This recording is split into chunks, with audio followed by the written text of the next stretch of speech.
This was just a tough night at the office for everybody.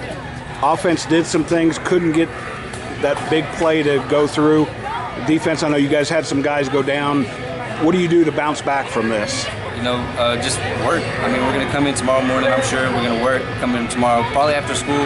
I mean, we're just going to need to correct anything that we messed up this week, carry it on next week, but also build on that. We can't just dwell on any mistakes that we did this week.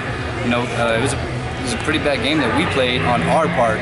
We didn't lose. We got beat by ourselves. It's an us thing, and I'm pretty sure that we'll all come back and we'll be able to fix it.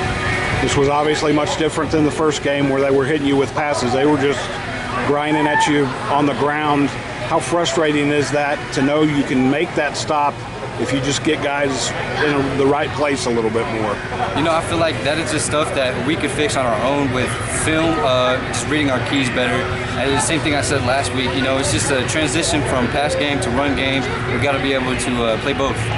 You did get them off the field after the first couple of touchdowns. You guys started to kind of tighten up, make them work for what they were getting. What adjustments did you make that you can take moving forward? It was the same thing that I said last week. We went on the sideline. We talked about exactly first touchdown, missed key. Second touchdown, it's a missed technique. And third touchdown, I think it was a little counter in the end zone. We all talked about it, and we made sure to fix it. And that is pretty much why the score stayed pretty low after those 3 touchdowns. You've been around the program for a few years. Games like this can leave a mark if you let them.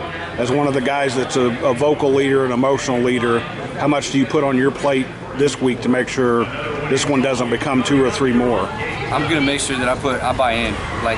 Just like Coach Perez says, I ride for the brand, he rides for the brand. I'm pretty sure everybody here at Monterey rides for the brand.